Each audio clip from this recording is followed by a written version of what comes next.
Hello বন্ধুরা, আসসালামু আলাইকুম। তো আমরা আজকে আলোচনা করব হচ্ছে বেসিক ইলেকট্রিসিটি এর 11 নম্বর অধ্যায় নিয়ে। তো 11 নম্বর অধ্যায় আছে ইলেকট্রিক্যাল আর্থিং।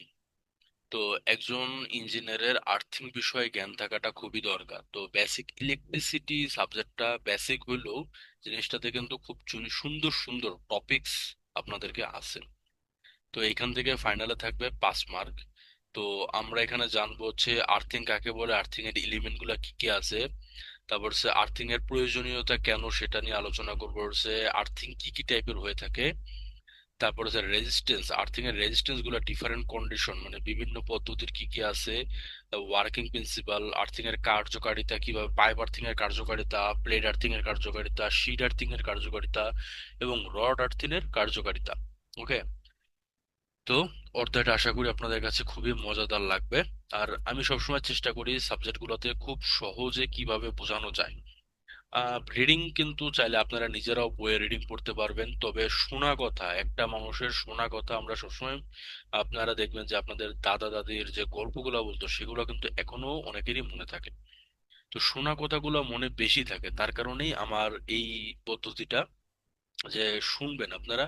শুনলেও দেখবেন যে পরীক্ষার খাতে একটা ভালো লিখতে পারবেন, পাশাপাশি আপনাদের যে নলেজ, এই টপিক সম্পর্কে নলেজটা আপনি খুব ভালো মানে অর্জন করতে পারবেন। তো আমরা আমাদের লেকচারে ফেরত যাই। আর্থিং কি, আর্থিং এর উপাদান সমূহ কি কি। আচ্ছা, আর্থিং কাকে বলে? সংজ্ঞাটা হচ্ছে বৈদ্যুতিক বৈদ্যুতিক যন্ত্রপাতির ধাতব অংশকে নিরাপত্তা দেওয়ার জন্য রোধ বিশিষ্ট পরিবাহীকে এর মাধ্যমে মাটির সাথে সংযুক্ত করাকে আর্থিং বলে। আর্থিং কাকে বলে? বৈদ্যুতিক যন্ত্রপাতির ধাতব অংশকে নিরাপত্তার জন্য কম রোধ বিশিষ্ট পরিবাহকের মাধ্যমে মাটির সাথে সংযুক্ত করাকে আর্থিং বলে। ওকে।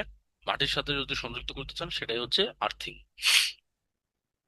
সহজ ভাষায় যদি বলি, কোনো যন্ত্র নির্দিষ্ট লিকেজ কারেন্ট আসে, তাহলে সেই কারেন্ট মানুষকে শক না দিয়ে মাটিতে চলে যায়।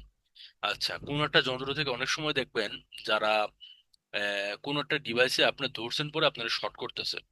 এই শর্টটা কেন করতেছে? কারণ সেই যে একটা বডি হয়ে কারেন্ট, একটা কারেন্ট হচ্ছে বডি হয়ে একদম সরাসরি আর্থ মানে মাটিতে চলে যাবে। ওই কারেন্টটা বডি হয়ে মাটিতে চলে যাবে, এই কারণে এইটার লাইন করা নাই। ওই যে বডি হয়ে যে মাটির নিচে যাবে সেটা তো লাইন করতে হবে, আর লাইনটা করাই হচ্ছে আর্থিং, এই লাইনটা করাটাই হচ্ছে আর্থিং। এটা একটা লিকেজ কারেন্ট। আচ্ছা, আর্থিং এর প্রধান বৈশিষ্ট্যগুলো কি কি? আর্থিং এর প্রধান বৈশিষ্ট্য হচ্ছে আর্থ ইলেকট্রোড, যেটা মাটির সাথে সংযোগ দেয়। আর্থ ওয়্যার, এটা হচ্ছে কারেন্ট মাটিতে বহন করে। তারপর হচ্ছে আর্থ ক্ল্যাম্প, সংযোগ করে যেটা। তো ওয়াটারিং পাইপ, মাটির আর্দ্রতা রাখে। তারপর হচ্ছে সল্ট, এটা হচ্ছে লবণ দেওয়া লাগে। তারপর হচ্ছে লবণ দেওয়া লাগে। ইন্সপেকশন চেম্বার, পরীক্ষা করার জায়গা। ওকে। আচ্ছা, তারপর হচ্ছে আর্থিং এর প্রয়োজনীয়তা, কেন আর্থিং ব্যবহার করা হইতে পারে। মানুষকে বৈদ্যুতিক শক থেকে রক্ষা করার জন্য 1 নাম্বার, এটা একটু দাগাই দেয় আপনাদের মানুষ থেকে। ওকে। মানুষকে বৈদ্যুতিক কাজে, এটা এরকম করতেছে কেন? হ্যাঁ। মানুষকে বৈদ্যুতিক কাজে শক থেকে রক্ষা করার জন্য 1 নাম্বার। তারপর হচ্ছে 2 নম্বর হচ্ছে শর্ট সার্কিটের নিরাপত্তা, নিরাপত্তা দেয়। যন্ত্রপাতি নষ্ট হওয়া থেকে বাঁচায়, আগুন লাগা প্রতিরোধ করে। তারপরে আর কি আছে? অতিরিক্ত ভোল্টেজ মাটিতে পাঠায়, অতিরিক্ত ভোল্টেজ মাটিতে পাঠায়। তারপর হচ্ছে লাইটিং এর প্রোটেকশন দেয়। ইন্ডাস্ট্রিয়াল জায়গাগুলোতে আর্থিং। আর সবচেয়ে বড় কথা হচ্ছে অনেকে ভাড়া বাসায় দেখবেন যে মাঝে মাঝে ফ্রিজ থেকে আপনাদের, যদি কেউ আর্থিং না ব্যবহার করেন, সাধারণ আর্থিং এর খরচটাও অনেক ভালোই খরচ করা লাগে। তো এই কারণে দেখা যায় অনেকে বাসা করে কিন্তু আর্থিং এর কোনো পয়েন্ট করে না। যার কারণে কি হয়, কিছুদিন পরে দেখা যায় তার বাসা বাড়ি, যেমন ফ্রিজ, 3 পিনের জিনিস, বিশিষ্ট জিনিসগুলা 3 পিন যেগুলো থাকে, তো 3 পিনের জিনিসটাতে ফ্রিজ থেকে ধরলে একটা হালকা শর্ট করে। কারণ ফ্রিজ কিন্তু মানে 3 পিন, 3টা পিন থাকে। এটার যদি আপনি ওই নেগেটিভ পজিটিভ উল্টা করলে কাজ করবে না। অপরদিকে ফ্যানেরও একটা জিনিস, আপনাদের ওয়ারিং এর একটা জিনিস দেখাই। এই ধরেন হচ্ছে আমার ফেস, ধরেন এটা হচ্ছে, আচ্ছা আমি কালারিং দিয়ে বোঝাই। আর্থিং এ যখন আসলাম তখন কালার দিয়ে না বোঝালে এই জিনিসটা ভালো হয় না। কালারিং লাল, হ্যাঁ লাল, এইটা আমার হচ্ছে লাল। এটা হচ্ছে আমার ফেস আসলো। এবার আসা যাক ব্ল্যাকে। ব্ল্যাক, এই হচ্ছে আমার ব্ল্যাক। আচ্ছা, তো আর আর্থিং এর জন্য আহ, আহ, আপাতত আমি আর্থিং এর জন্য নীল ধরলাম, কিন্তু আর্থিং আসলে নীল দিয়ে বোঝায় না। এটা হচ্ছে আমার আর্থিং ধরেন। এখন আপনি দেখবেন যে এরকম তিনটা পয়েন্টের একটা থাকে, তিনটা পয়েন্ট। তো তিনটা পয়েন্ট, এই যে তিনটা পয়েন্ট এইভাবে থাকে।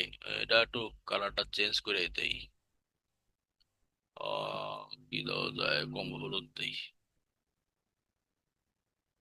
হ্যাঁ, এই যে তিনটা পয়েন্ট, এটা একটু মোটা দেই, এটা খুবই ইয়া লাগে। হ্যাঁ, এই যে তিনটা পয়েন্ট, এই তিনটা পয়েন্ট দেওয়ার মানে কি জানেন? যাতে ফেজের জায়গায় ফেজ পায়, নিউট্রালের জায়গায় নিউট্রাল পায়, এবং আর্থিং এর জায়গায় আর্থিং পায়। এই কারণেই হচ্ছে তিন মাথা তিন মুখ করে দেয়। নয়তো মানুষ কি করবে জানেন? যদি দুই পিন দিত, যদি এইভাবে দুই পিন দিত, দুই পিন দিলে মানুষ কি করতো? অনেক সময় দেখবেন টিভি, আমরা যখন টিভি চালাই, এইভাবে কানেকশন দিতেছি, আবার এইভাবে ভালো আরেকজন এসে দেখা গেছে অন্য সময় চালাচ্ছে, ও কিন্তু এইভাবে মানে উল্টা কানেকশন দিতেছে। টিভি চলবে, লাইটের সময় লাইটও জ্বলবে, এগুলো নিয়ে সমস্যা নাই, এসিতে এটা নিয়ে ইস্যু হয় না। লাইন ও লাইন থেকে নিবে। কিন্তু জিনিসটা যদি ফ্যানের ক্ষেত্রে হয়, ধরেন আপনি আপনার ফ্যানে চিন্তা করলেন যে প্লাগ সিস্টেম ফ্যান করবেন। প্লাগ সিস্টেম মানে সকেটের সাথে প্লাগ লাগাবেন, ফ্যান চলবে। তখন আপনি কি করবেন? তখন আপনার তো ফ্যান উল্টা ঘুরবে, যদি এরকম উল্টা লাগান তাহলে উল্টা ঘুরবে। তো এই কারণে মানে জিনিসটা হচ্ছে এই কারণে যাতে তিন পিন সিস্টেম করা হয়, যাতে জিনিসগুলো সহজে কাজ করে।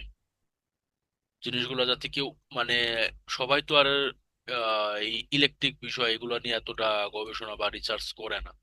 তো এই কারণে জিনিসটাকে মানে ম্যানুফ্যাকচারিং টিম থেকে এই জিনিসটা এইভাবে তৈরি করে দেয়, যাতে কেউ চাইলেও জিনিসটা উল্টাতে না পারে। তারপরও অনেকে, যেমন কম্পিউটারে দেখবেন যে কম্পিউটার ল্যাপটপে তিনটা পিন থাকে, কিন্তু চার্জিং আমাদের যে মাল্টিপ্লাগ গুলো আছে সেটাতে থাকে টু পিন। তো পরে তারা কি করে, আর্থিংটা কাইটা ফেলায় দুই পিন দিয়ে এরপর আল্লাহ কাজ করে। জিনিসটা মোটেও ঠিক না। এই জন্য এগুলা সেফটি রিজনের জন্য, আর্থিং পারপোজ, যেহেতু এখন আমরা আর্থিং নিয়ে কথা বলতেছি, তো এগুলা সেফটি রিজনের জন্য খুবই ক্ষতিকর।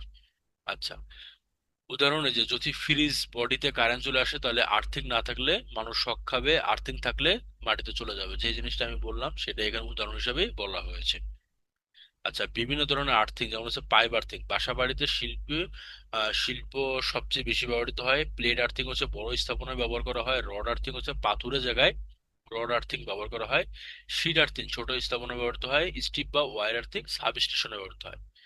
আচ্ছা, তারপর আর্থিং এর রেজিস্ট্যান্স এর মান। আদর্শ আর্থিং এর রেজিস্ট্যান্স থাকে হচ্ছে পাওয়ার স্টেশনে হাফ ওহম, মেজর সাব স্টেশনে হচ্ছে 1 ওহম, আর স্মল সাব স্টেশনে হচ্ছে 2 ওহম।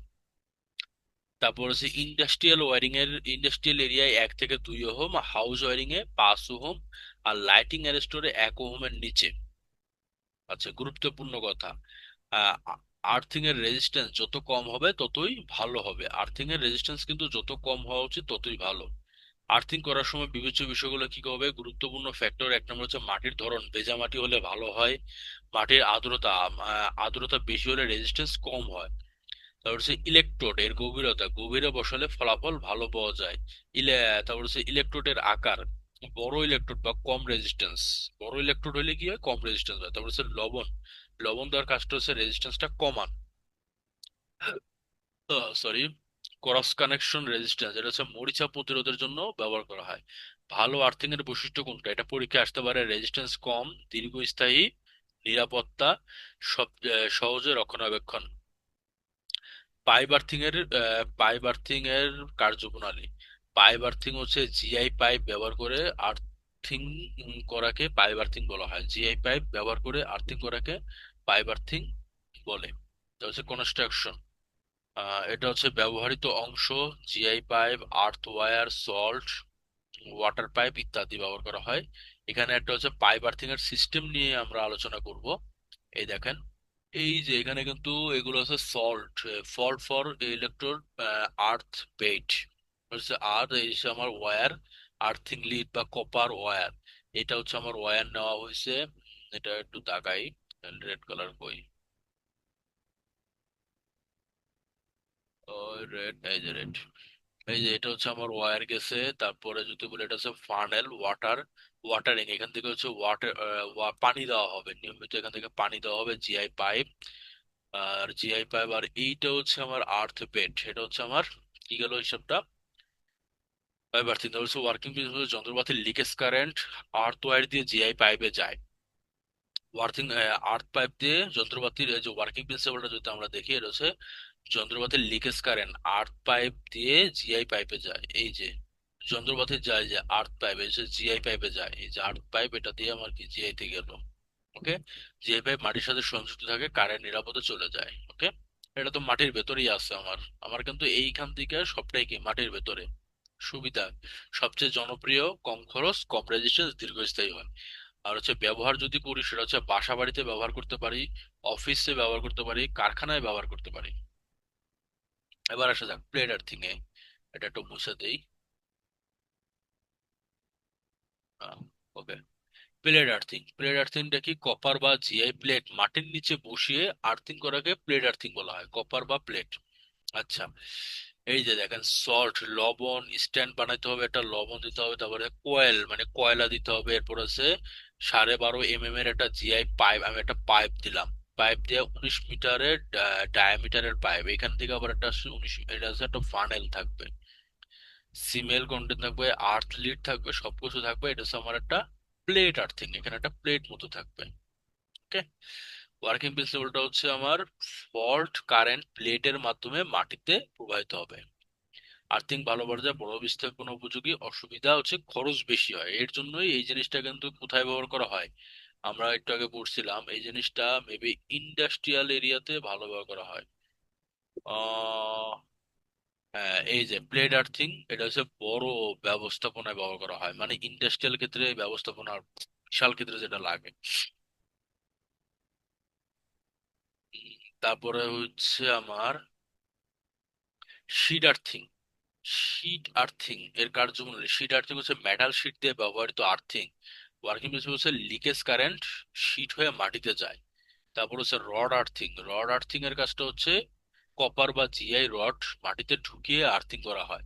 এই যে একই ফর্মুলা সবেরই এক, কিন্তু কোনোটায় রড দিতেছে, কোনোটায় পাইপ দিতেছে, জিনিসটা হচ্ছে এটা গ্রাউন্ডিং করা। এক কথা হচ্ছে জিনিসটাকে গ্রাউন্ডিং করবেন, আপনি কিভাবে করবেন সেটা আপনার উপরে। সহজে ইনস্টলেশন করা যায়, কম জায়গা লাগে, পাথুরে মাটিতে উপযোগী। এখন আপনার যদি পাথুরে মাটি হয় তাহলে সেক্ষেত্রে তো আপনাকে রড করতে হবে, পাইপ তো আর এত জায়গা আপনি পাবেন না। মানে পাবেন কিন্তু জিনিসটা মানে অনেক বেশি কাঠখড় পোড়াইতে হবে। তো এই কারণেই জিনিসগুলোকে সহজ ভাবে যাতে করা যায় সেই চিন্তা করেই করা হয়েছে। তো এই অধ্যায়গুলো খুব একটা বেশি বড় না, লেকচার গুলো খুব সহজ। নামগুলো শুনলেও আপনাকে যদি বলা হয় 5টা আর্থিং এর নাম বলেন, সেক্ষেত্রে আপনি বলতে পারবেন যে pipe earthing, plate earthing, rod earthing, sheet earthing ইত্যাদি। এগুলা পাইপ, প্লেট, রড, শিট, আর হচ্ছে এই পাইপ, প্লেট, রড, শিট, শেষ। 4টা আর্থিং এর নাম বললেন, একটু ব্যাখ্যা করলেন। এখান থেকে পরীক্ষা 5 মার্ক, তো পরীক্ষা দেখবেন একটা আর্থিং এর একটা ইয়া দিবে, কি বলে 2 মার্কের একটা প্রশ্নে যে কোনো একটা আর্থিং এর ওয়ার্কিং প্রিন্সিপাল বা কার্যকারিতা সম্পর্কে লিখতে বলবে, বা সুবিধা অসুবিধার কথা জানতে বলবেই, এটা একটা মাস্ট প্রশ্ন থাকার কথা।